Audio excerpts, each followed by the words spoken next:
किताब सादा रहेगी कब तक, कभी तो आगाज ये बाब होगा। जिन्होंने बस्ती उजाड़ डाली, कभी तो उसका भी हिसाब होगा। वो दिन गए जब हम हर सितम को अदाए महबूब कह के चुप थे। उठी जवाब हम पे ईंट कोई, तो उसका पत्थर जवाब होगा। अस्सलाम वालेकुम दोस्तों। जब से यह बीजेपी सरकार आए हैं, यह हिंदू मुसलमान में नफरत का बीज बो रहे हैं। कभी यह मुसलमानों को मस्जिद में घुस के मारने की धमकी दे रहे हैं, तो ये कभी टकलू बाबा हिंदुस्तान के शहरों के नाम को चेंज करने में लगे हुए हैं। और अभी महाराष्ट्र इलेक्शन चल रहे हैं, तो बीजेपी के उम्मीदवार किस तरह के भड़काऊ बयान दे रहे हैं, पहले इस वीडियो को देखें। और इसको लेकर असदुद्दीन अवैसी साहब ने भी ईंट का जवाब पत्थर से दिया है, उसको भी मैं आप लोगों को दिखाऊंगा, लेकिन पहले ये बीजेपी के उम्मीदवार के बयान को सुने। ओवैसी, छत्रपति संभाजीनगर, सुन लो ओवैसी, छत्रपति संभाजीनगर। किसी का बाप भी पैदा हुआ, अब ये नाम नहीं बदल सकता। महाराष्ट्र के डिप्टी चीफ मिनिस्टर इस तारीखी शहर को आए थे और आकर गैर जरूरी मेरा नाम अपनी जबान पर लाए। हाँ, देवेंद्र फडणवीस बोले, सुनो ओवैसी, ए देवेंद्र फडणवीस, याद रखो तुम मेरी जबान का मुकाबला नहीं कर सकते ना। अगर तुम मोदी अमित शाह भी बैठ गए तो मेरी जबान का मुकाबला नहीं कर सकते। इन्हों क्या बोले, ए ओवैसी, वो क्या बोले, ये वोट जिहाद, धर्म युद्ध। हम इलेक्शन कमीशन ऑफ इंडिया से पूछना चाहते हैं, क्या ये जबान इलेक्शन के कानून के ताबे है या उसके खिलाफ है? इलेक्शन कमीशन ऑफ इंडिया जवाब दो। ये महाराष्ट्र के चीफ इलेक्टरल ऑफिसर से हम पूछना चाह रहे हैं, मेरा नाम लेकर जिहाद का नाम लिया जा रहा है, धर्म युद्ध का नाम लिया जा रहा है। क्या ये इलेक्शन कानून के खिलाफ नहीं है? क्या ये मॉडल कोड ऑफ कंडक्ट के खिलाफ नहीं है? ये लोकशाही है, जमहूरियत है, यहां पर धर्म युद्ध और जिहाद कहां से आ गया फडणवीस? खैर, तुमने बोला, अब तुमको खुजली होगी अब जब मैं बोलूंगा यहां से। अब सुनो देवेंद्र फडणवीस, तुमने कई एमएलएस को खरीद लिया, चोरी कर ली, तो तुमको क्या बोला जाए? डाकू बोला जाए या चोर बोला जाए? तुमने महाराष्ट्र से एक ड्रग पार्क का प्रोजेक्ट आ रहा था 3000 करोड़ का, टाटा एयरबस का प्रोजेक्ट 22,000 करोड़ का महाराष्ट्र को आ रहा था, वेदांता फॉक्सकॉन का 1,55,000 करोड़ का प्रोजेक्ट आ रहा था, मेडिकल की इक्विपमेंट बनाने का प्रोजेक्ट आ रहा था 4,024 करोड़ का। अरे देवेंद्र फडणवीस, तेरे को इतनी हिम्मत नहीं हुई तो रोक दिया उसको, गुजरात कहीं को जाने दिया रे?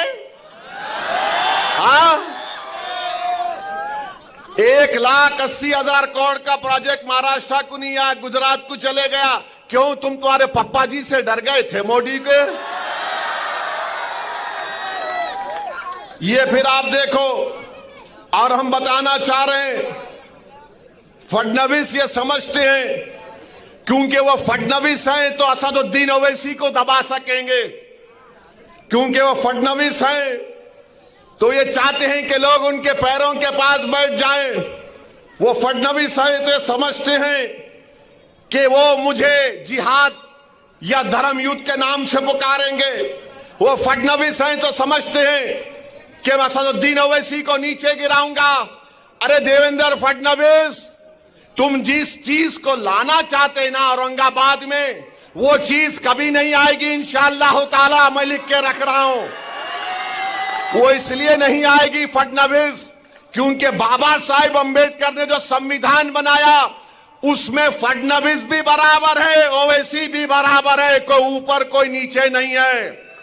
और फडणवीस, मैं तुमको चैलेंज कर रहा हूं, तुम महाराष्ट्र में किधर भी हो, तुम्हारी जबान पर दूल्हे भाई का नाम तो आ गया ना। अब तुमसे मैं कह रहा हूं फडणवीस, तुम्हारी जबान से जरांगे पाटिल का नाम निकलेगा, जरांगे पाटिल का नाम निकलेगा फडणवीस, तुम्हारी जबान लड़खड़ा जाएगी जरांगे पाटिल का नाम लेने से। बोलो, हिम्मत है तो बोलो फडणवीस, जरांगे पाटिल बोलो तुम। नहीं बोलेंगे? बोलेंगे नहीं नहीं, ओवैसी बोल सकता हूं, दूल्हे भाई है, मेरे भाईजान है, बोलूंगा। अब भाईजान किसको बोलते मालूम, लाइटर वेन में, मगर जरांगे पाटिल का नाम नहीं लेंगे फडणवीस तुम। फडणवीस बोलो, जरांगे पाटिल नहीं बोल सकेंगे। डर नहीं लगता, कच्ची हो जा रही पूरों की। और देवेंद्र फडणवीस, तुम बार बार जिहाद जिहाद बोलते। सुनो फडणवीस, तुम्हारा हीरो जेल में बैठकर अंग्रेजों को लव लेटर लिख रहा था। हमारे उलमाए किराम माल्टा की जेल में और जेल के मैदान में मौलाना हुसैन अहमद मदनी, मौलाना महमूद उल हसन अंग्रेजों के सामने झुके नहीं, सीना तान कर खड़े हो गए। सुनो फडणवीस, अल्लामा फजल खैराबादी काला पानी की जेल में थे। अल्लामा फजल खैराबादी ने अंग्रेजों से कोई सौदा नहीं किया।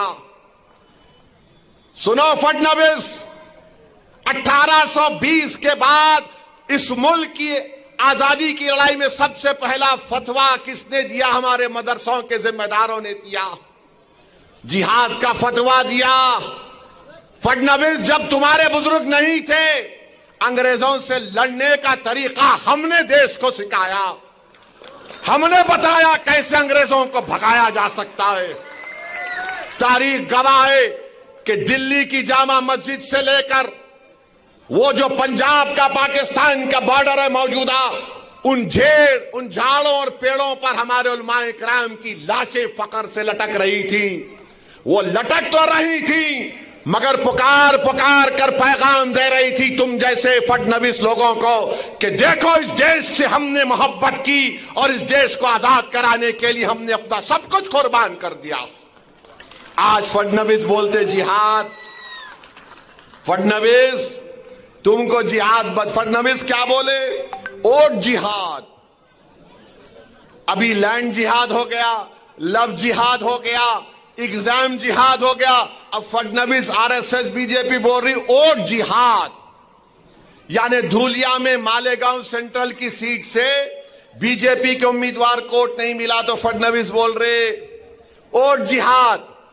हमको सेंट्रल मालेगांव से वोट नहीं मिले, जहां तुम्हारे को वोट नहीं मिला वहां जिहाद हो गया, जहां तुम्हारे को हार गए वहां जिहाद हो गया। तुम गुजरात में भी एक सीट हार गए, कैसा हारे बोलो? तुम हैदराबाद में मेरे खिलाफ हार गए, कैसा हारे बोलो?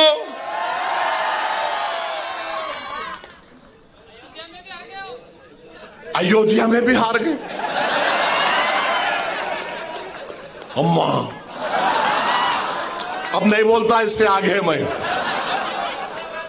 बोलो फडणवीस, कैसा हारे? मोदी की मेजॉरिटी कितनी कम हो गई? बहुत कम हो गई मोदी की,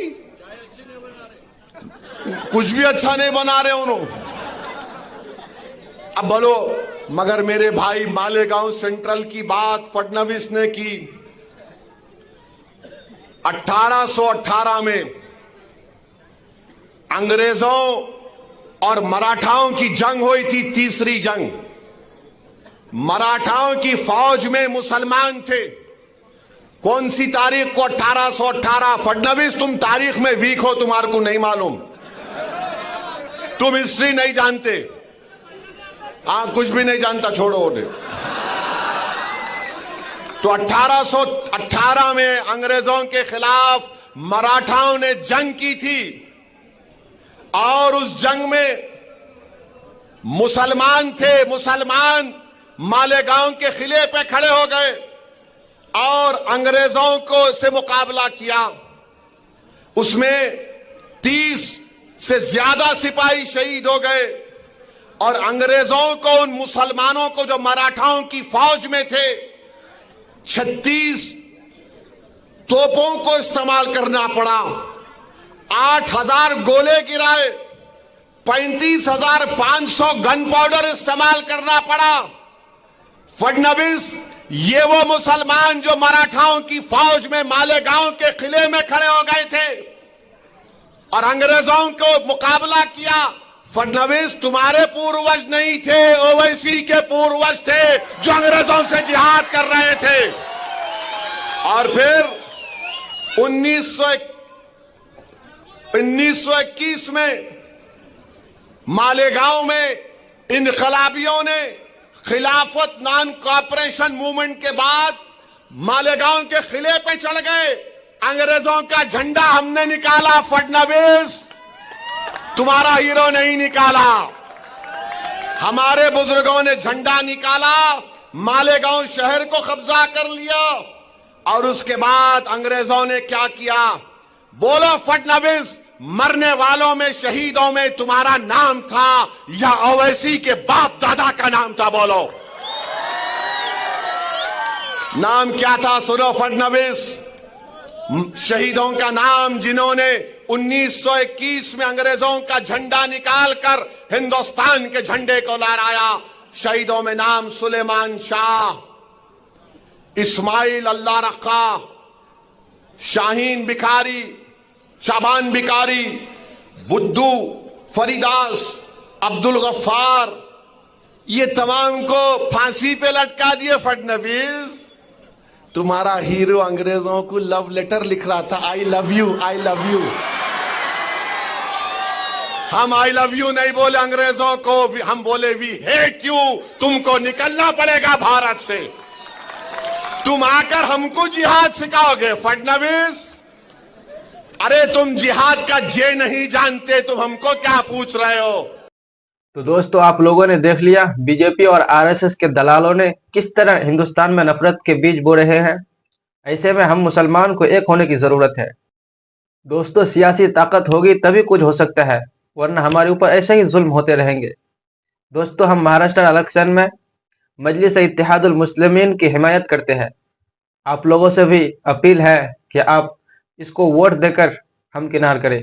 दोस्तों, मालीगांव से मुफ्ती इस्माइल साहब कासमी, धोलिया से फारूक शाह, औरंगाबाद से इम्तियाज जलील, इन तीनों सीटों पर हमारी हिमायत MIM पर ही है और आप लोगों से भी इल्तिजा है, गुजारिश है कि आप लोग भी इन्हीं को भारी वोट देकर हम किनार करें।